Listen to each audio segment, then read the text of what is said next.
La misión histórica del Partido Socialista Obrero Español, desde que recuperamos la democracia, ha sido canalizar las fuerzas de cambio que estaban en la calle, moderándolas. Pasó en 1975. Si bien es cierto que Franco murió en la cama, el franquismo murió en las calles. Y frente a las propuestas de ruptura que exigía la gente, el PSOE optó por la reforma.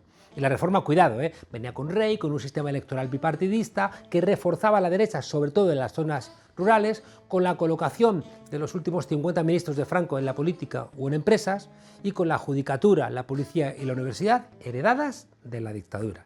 Pasó también en 1993, cuando Felipe González pudo pactar con la Izquierda Unida de Anguita, un hombre honesto, pero prefirió pactar con el Jordi Pujol de la corrupción y el 3%.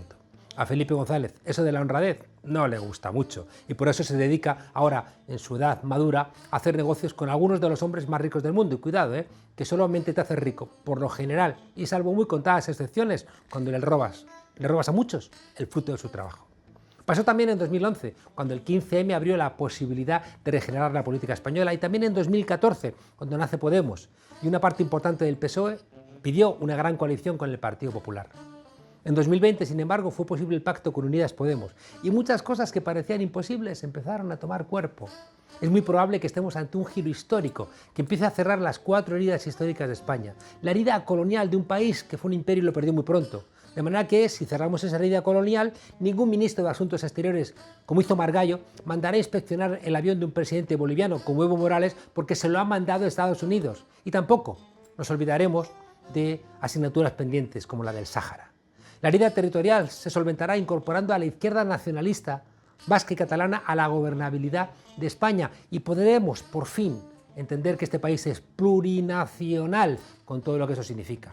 La herida social la cerraremos, el país más desigual de nuestro entorno, y estos presupuestos que se acaban de aprobar van en esa dirección. Y por fin, cerrar la herida ciudadana, donde dejemos de ser súbditos, un país marcado por esa lógica del ejército de los reyes de la Iglesia, y al final, sin reyes, sin dioses y sin tribunos en las instituciones, quizá podremos empezar a reclamar la legitimidad democrática como una legitimidad por encima de la legitimidad del rey, esa que permitía que pidieras dinero como Urdangarín en nombre de Juan Carlos I y los políticos se lo dieran.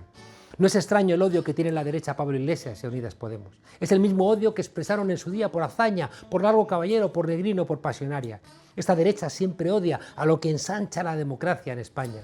Pero lo doloroso no es que la derecha tenga oído musical para el ruido de sables. Lo doloroso es que una parte del PSOE siempre ha preferido gobernar con esa derecha antes que con las fuerzas políticas que le recuerdan al PSOE que no siempre ha sido ni es de izquierdas.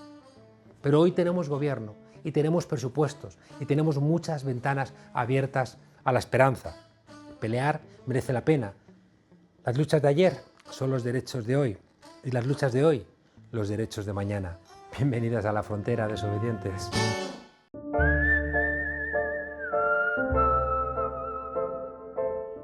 A menudo los medios de comunicación plantean la migración de seres humanos como un problema meramente aritmético.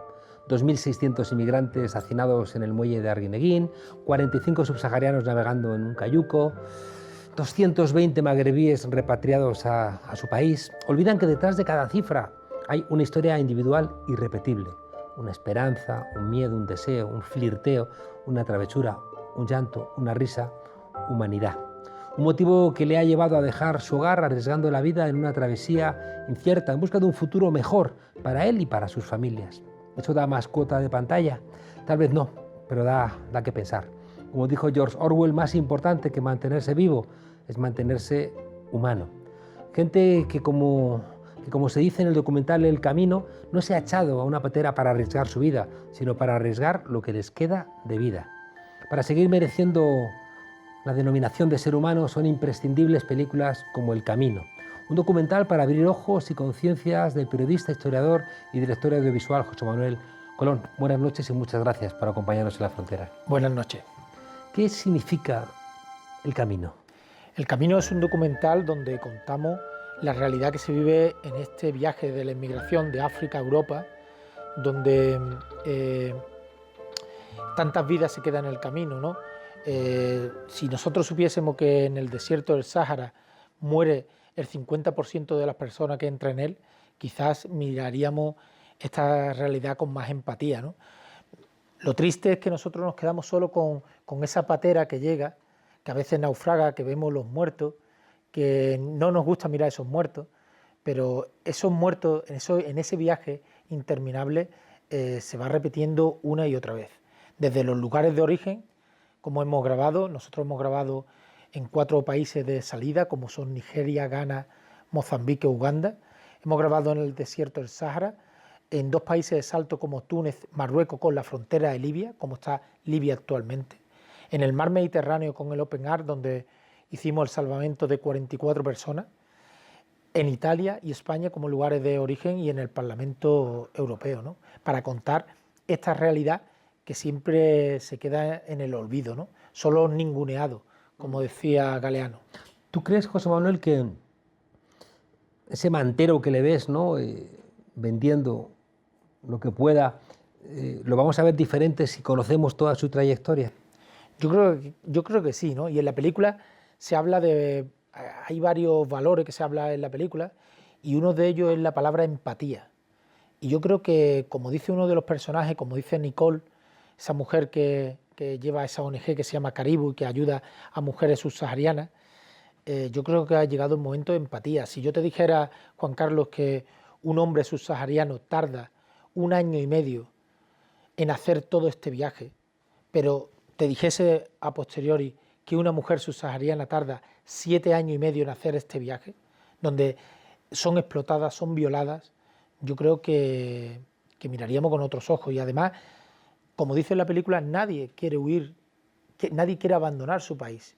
Lo hace por una necesidad, por la pobreza, porque está en conflicto, por la persecución, por la falta de libertad, la falta de oportunidades. Yo creo que deberíamos mirar al sur con otros ojos. Hay un recordatorio, lo dice el argentino en la película, cuando plantea eso de que no arriesgan su vida, arriesgan lo que les queda de vida, ¿no? Aquel cartel que vimos de una madre, no llevo a mi hijo a morir en este cayuco porque mi hijo aquí ya está muerto, ¿no? Efectivamente, lo que viene es una huida hacia adelante, ¿no? Una huida que plantea este problema, porque si se quedan en sus países también van a morir, pero no van a tener la oportunidad de salir adelante.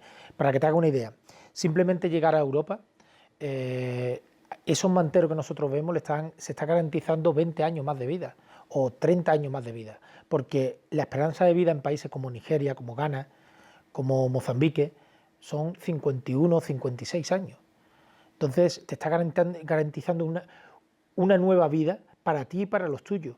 Si tú eres capaz de mandar algo de ayuda a su familia, podrán vivir mejor, ¿no?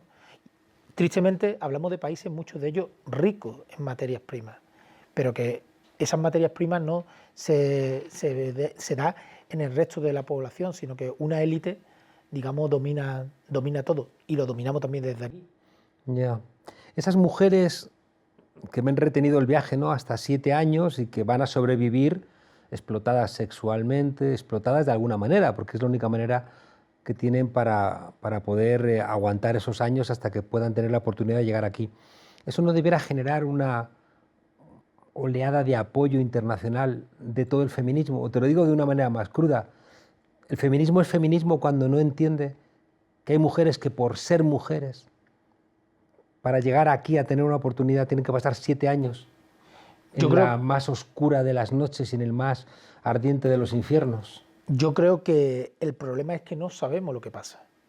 Y esta película, este camino, intenta explicarlo, para que podamos al menos poner medidas. Es decir, si una realidad se repite en el tiempo, pero no la conocemos, se irá repitiendo una y otra vez. Al menos, yo creo que el periodismo es poner el foco, poner esa imagen y sentir vergüenza muchas veces de lo que está sucediendo, para poder cambiarlo. Si este documental, que se llama El Camino, no se hubiera hecho, si tú no lo ves, miras para otro lado. Si tú conoces este drama, ya está en ti el poder poner una semilla para cambiar todo esto. ¿Qué es más peligroso, el desierto o el mar? Es peligroso todo. Lo único que pasa es que en el mar, si los muertos llegan a nuestra costa, nos enteramos. En el desierto no nos enteramos. Yo decía que el 50% de las personas que entran en el desierto mueren en él.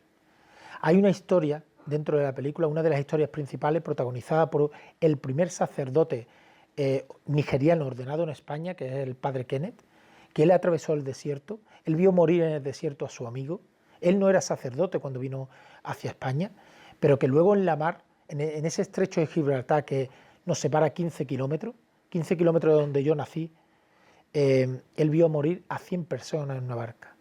Y eso fue lo que él le hizo un chic en la cabeza y pidió a Dios que si salvaba la vida, le iba a dedicar su vida a Dios. Yo creo que la muerte está constantemente en este viaje, porque son las muertes de los ninguneados, de los nadie, de aquellas personas que a nadie nos importa. Y yo creo que ha llegado el momento de hablar de ello, ¿no? En la conciencia de los españoles también hubo una especie de clic, ¿no? Con el Open Arms, pero parece que viene, que se va. Habéis estado también colaborando con esos héroes y heroínas. Sí, estuvimos en el Open Arms hace justo un año de la grabación del Open Arms, donde salvamos a 44 personas. En la película se ve un salvamento a tiempo real.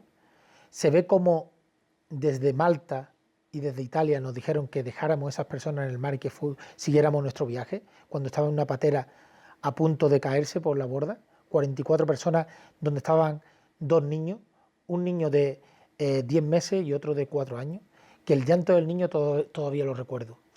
Y yo, que he grabado documentales duros, que se puede ver en Netflix, como Black Man White Skin sobre los albinos o La manzana de Eva sobre la mutilación genital femenina, yo en uno de los pocos sitios donde he llorado ha sido en la cubierta del Open Arms, porque veía la alegría de ser salvado, pero yo sabía que le quedaba mucho por caminar a estas personas, a estas 44 personas. De hecho, había una segunda barca a pocas millas de donde nosotros salvamos esa noche, una noche que empezó a haber un oleaje bastante fuerte, que estaba a pocas millas de donde estaba el barco Open Arms, que lo sabía Malta, lo sabía Italia, no nos dijeron nada y nos enteramos 24 horas después que esa barca había naufragado y había muerto 28 personas. 3 días después, cerca de Lampedusa, fueron a rescatar los cadáveres que estaban a 40 metros de profundidad. Si hubieran ido 24 horas antes, o si simplemente nos hubiera dicho a nosotros que había esa segunda barca, no hubieran 28 muertes en el mar. Cuentas también en el documental la historia de un pescador de cadáveres en Túnez. Sí, Chameddin para mí es una historia pequeña dentro de la película, es de esas historias secundarias que hacen una película grande, ¿no? Y nos fuimos hasta Túnez para conocer a Chameddin Marzouk, un hombre que un día soltó las redes de su pequeña embarcación de pesca en las aguas de Túnez con Libia, ¿no?, en lo que es la bahía de Zarcis, y se le quedó enganchado el cuerpo de una persona. Cogió el cuerpo de esa persona y le dio un entierro digno al ver que nadie le hacía caso a esa muerte. Y lo hizo en un acantilado en la frontera de Túnez con Libia. Eso fue en 2011. Desde 2011 para acá, Chameddin ha enterrado él solo a 450 personas en un cementerio que veréis en la película, que se llama El cementerio de los desconocidos, porque nadie tiene nombre. Él no distingue entre razas, entre religiones, entre sexo, porque él dice que el que muere en la mar son sus hermanos. Y para mí es una de las historias que más te puede conmover en la película.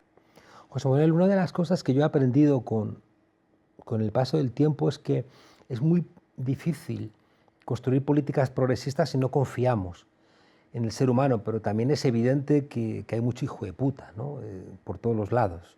Pero sin embargo, sin ese encontrarnos con gente buena es imposible.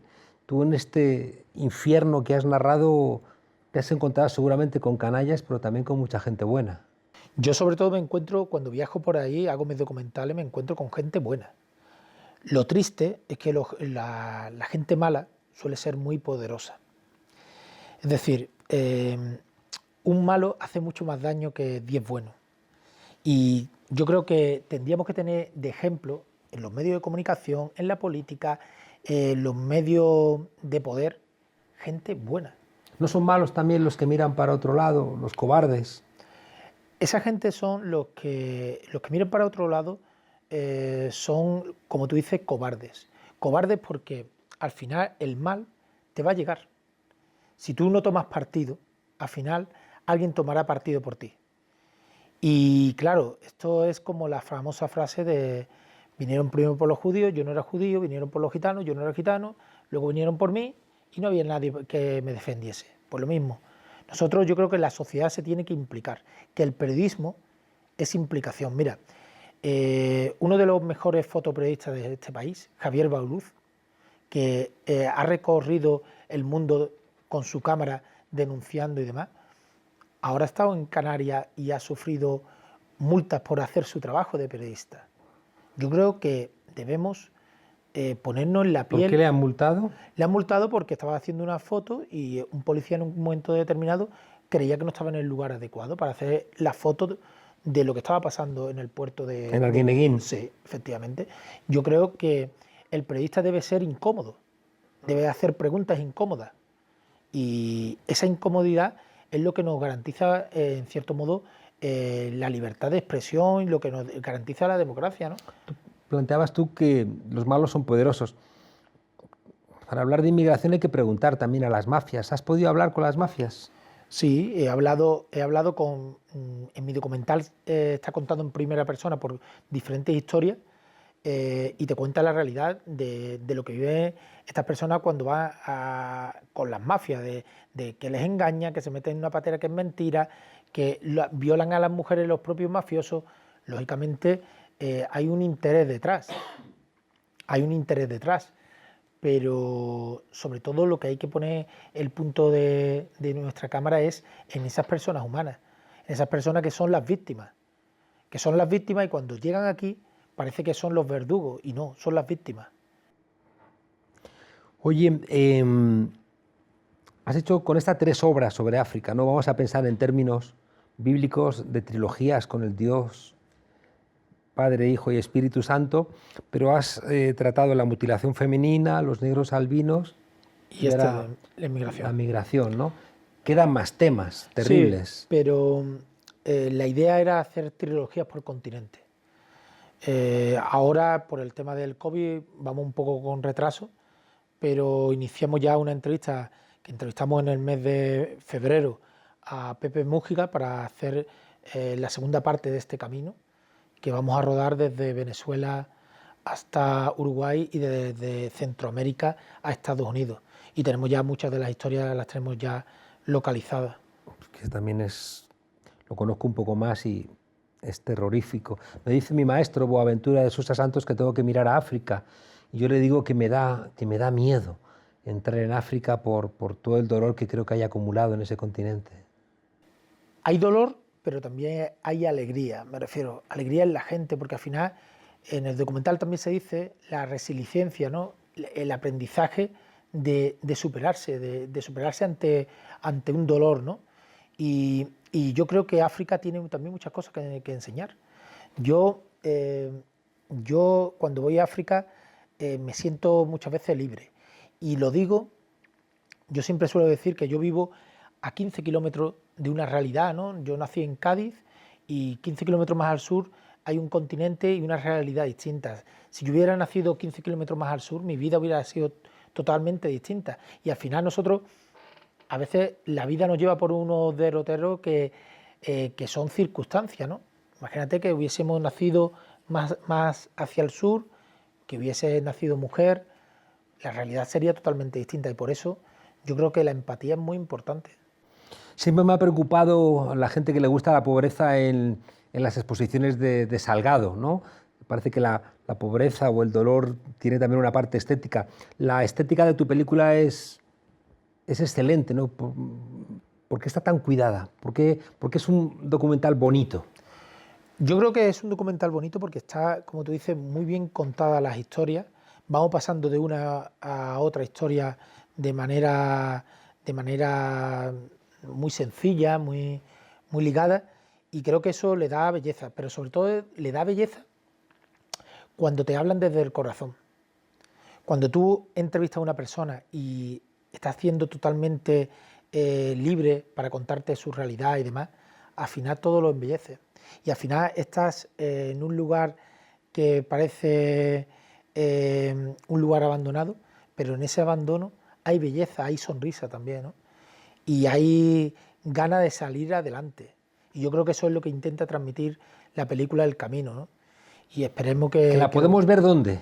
Pues mira, ahora estamos yendo a diferentes festivales de cine. Esperemos que pronto esté en alguna que otra plataforma, como las películas anteriores. Pero ahora está en plena campaña para los Goya. Los académicos lo pueden ver en Beomac y espero que el público en general lo pueda ver dentro de pronto en estas plataformas que hablamos, que todavía no se puede decir el nombre, pero que las otras dos, por ejemplo, están en Netflix. Y estará en Filmin y estará en esas plataformas que tanto hacen, o Movie, que hacen tanto por el cine. José Manuel, muchas gracias por acompañarnos aquí en La Frontera, ¿no? Nunca mejor dicho. Nunca mejor dicho, porque la frontera divide, pero a veces también es un punto de unión. Yo creo que el ser humano ha dibujado frontera imaginaria, como se dice en la película, que está en nuestra cabeza. Y lo que tenemos que es intentar unir.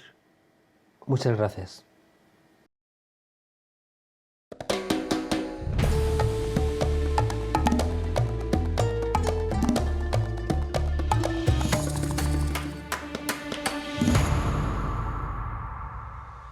¿Qué tal, Juan Carlos? Acá estamos como siempre informando desde América Latina y ahora vamos a analizar qué sucedió este domingo en las elecciones a la Asamblea Nacional de Venezuela. Tal vez sean las elecciones más observadas del planeta. Todo el mundo opina como si supiera de la realidad venezolana. Y les aseguro que hay procesos electorales amañados donde prácticamente nadie mira. Les doy un ejemplo. Yo he tenido la oportunidad de estar en numerosos procesos electorales como observador, como invitado especial, en América, en Europa, en Asia, en África, en muchísimos países. Recuerdo las de Marruecos, por ejemplo, un referéndum donde había que votar a favor o en contra, sí o no, y la urna era transparente, absolutamente transparente. Y los fiscales de mesa no representaban a los partidos, eran funcionarios de gobierno. Por lo tanto, uno iba, se acercaba a la urna, votaba y sin un sobre arrojaba la papeleta y se veía perfectamente que habías votado. ¿Y si gana el candidato Falcón el domingo? ¿Serán unas elecciones?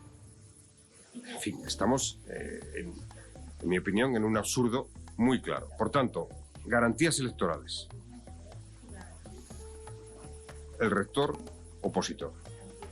El acuerdo que había en Dominicana es el que hacen Falcón, candidato Fernando Falcón, y el gobierno. Mire, hay un prejuicio instalado. Hay un prejuicio instalado. Y le puedo decir una cosa, la vida y la experiencia política consiste sobre todo en desterrar los prejuicios y en conocer por uno mismo, como bien ha dicho el exministro chipriota, conocer por uno mismo la verdad.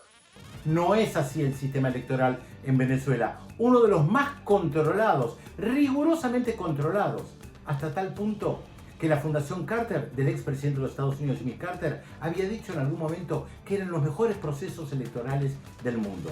La verdad, Juan Carlos, yo no sé si es el mejor, de algo estoy seguro. Son las elecciones más observadas y muy poca gente comprende lo que pasa en Venezuela. ¿Qué se votó este domingo a la Asamblea Nacional? Hace 4 años hubo elecciones a la Asamblea Nacional donde la oposición triunfó. Y esto fue un momento bisagra muy importante, porque Venezuela ha tenido numerosos procesos electorales desde que Hugo Chávez ganó las elecciones en diciembre de 1998, con una característica. Cada vez que Chávez o el chavismo ganaban, la elección cantaba fraude. Sea para la Asamblea Constituyente, sea para un referéndum, sea para elecciones generales, siempre que perdían, cantaban fraude. Soy una paja apenas, empujado por el huracán revolucionario. Claro, en las elecciones hace 4 años, diciembre de 2015, ganaron. Entonces consideraban que se iban a poder llevar puestos a la propia revolución bolivariana. ¿Qué hicieron apenas asumieron con su mayoría en enero del año 2016? Su presidente de la Asamblea Nacional, Henry Ramos Aliup, en su discurso inaugural dijo: en 6 meses sacamos a Nicolás Maduro del poder. Primero sacaron los cuadros de Chávez, de Simón Bolívar, y dijeron expresamente, explícitamente, que en 6 meses iban a sacar a Maduro del poder. ¿Qué tenía que hacer en ese momento Nicolás Maduro? Las elecciones habían sido solamente a la Asamblea Nacional, no eran elecciones presidenciales. ¿Tenía que servir el poder en bandeja para que gobernara la oposición? No. Utilizó todos los mecanismos institucionales que podía utilizar para quitarle poder a la Asamblea Nacional e incluso hizo una convocatoria a una Asamblea Constituyente para que tuviera más poder la Asamblea Constituyente. Dudoso y legítimo, ¿no? Pero la democracia no puede pararse. El pueblo debe tener derecho a decidir en cualquier circunstancia. Esta es la elección número 25 en 20 años. Se lo puede cuestionar, por supuesto. Es parte de la disputa política. Pero era legítimo lo que hacía. Absolutamente legal y dentro de los parámetros. Claro que siempre una constitución de cualquier país, Juan Carlos, se puede leer para un lado o para el otro. Pero de lo que estamos seguros es que es parte de la disputa política que hay en Venezuela. Hace 4 años la oposición se presentó y después tuvieron problemas, porque antes también habían boicoteado un proceso electoral y se habían dado cuenta que no tenía sentido. En esta ocasión la oposición fue dividida. Digamos que hay 3 sectores en Venezuela opositores. Un sector que está dispuesto a negociar con el gobierno, que se da cuenta que la actitud de sabotear absolutamente todo no lleva a buen puerto y que además tienen a un autoproclamado presidente como Juan Guaidó, que no gobierna absolutamente nada y que se ha convertido en un hazmerreír político. Ese sector dice: hay que estar en todos los ámbitos, no le podemos regalar al chavismo ningún ámbito. Hay un segundo sector opositor que dice: no participamos en las elecciones, sabían que las iban a perder, entonces cantan de antemano fraude. Y hay un tercer sector, mucho más radical, que apela básicamente a una intervención de los Estados Unidos para sacar a Nicolás Maduro del poder.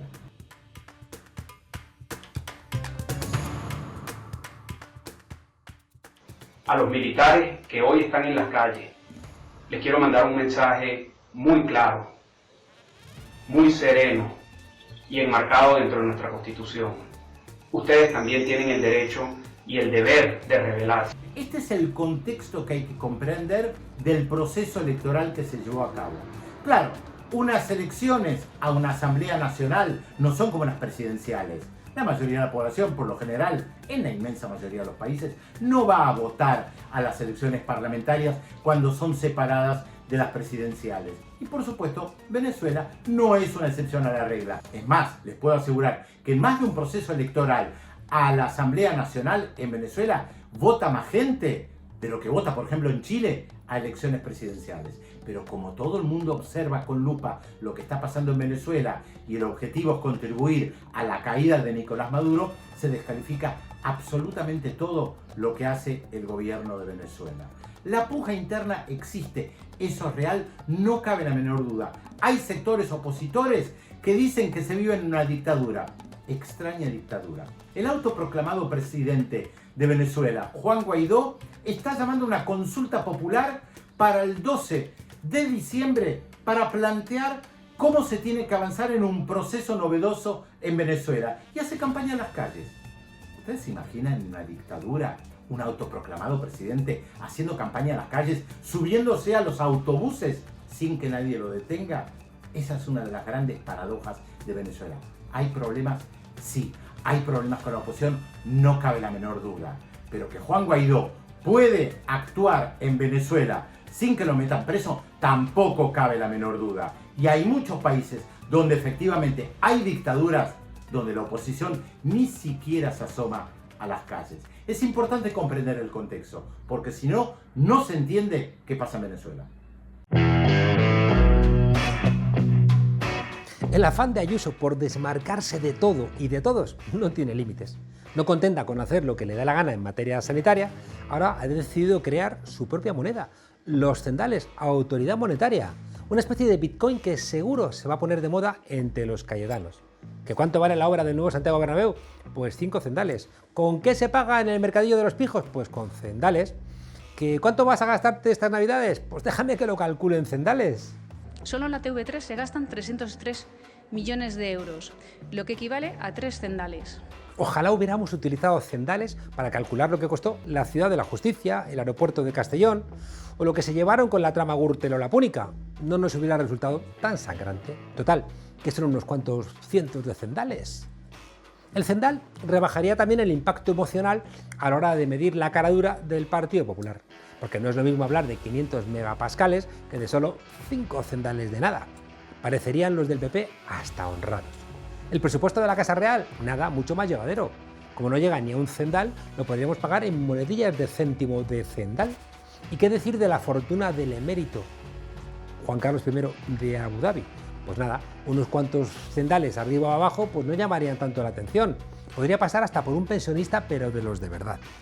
En acción exterior, en su agencia pública de noticias, en promoción de la lengua, en la identidad digital catalana, entre esos 1.700 millones de euros, se están gastando 17 cendales al año. Lógico que Ayuso esté tan cabreada. No podemos permitir que un hospital tenga quirófanos o disponga de personal sanitario cuando solamente ha costado un cendal. ¿Qué queréis?